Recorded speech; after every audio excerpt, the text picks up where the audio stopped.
So guys, I'm going to give you a free tip and trick for these Sears Suburban grater blades or Dozer blades or snow blades, whatever you want to call them.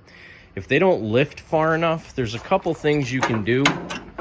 So right now, you got maybe 4 inches off the ground for that blade.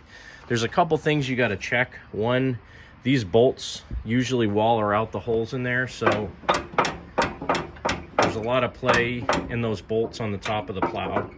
But one thing you can do that's an easy way to get another inch out of the plow, on the side of the frame here, and I'm not sure if they're all like this, but I think they are.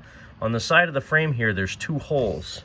And if you take this bar for your lift handle and you drop it down to the bottom hole, which is easier when you're using 2 hands, but if you drop it down and you put it in this bottom hole, right now mine's a little bit rusty, so it doesn't want to go in.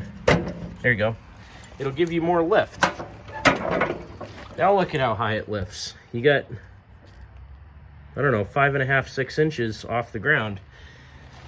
Lifts much higher. The other thing you can do is that lift link right there, you can actually replace it with a turnbuckle. And I did way back in my Tractor Forum days.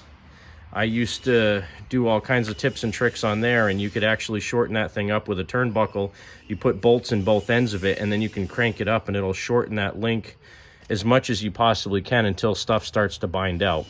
Now, the only challenge with doing this, because the blade lifts much higher, it may not go down as far. So like in my case, if I'm plowing, there's a stop right here, and this arm will only go forward another inch, so that will limit the down travel of the blade. But in this particular case, I'm more worried about the up travel, because when I drive it in and out of my garage, it ends up hitting the floor. So just a little tip and trick right there from Cranky Motorsports. And this CB Special, I pulled this one out of the garage for 2 reasons. The front tires were flat, and I had a problem with the decompression lever on this diesel. This is about a 4.7 horse diesel, I think.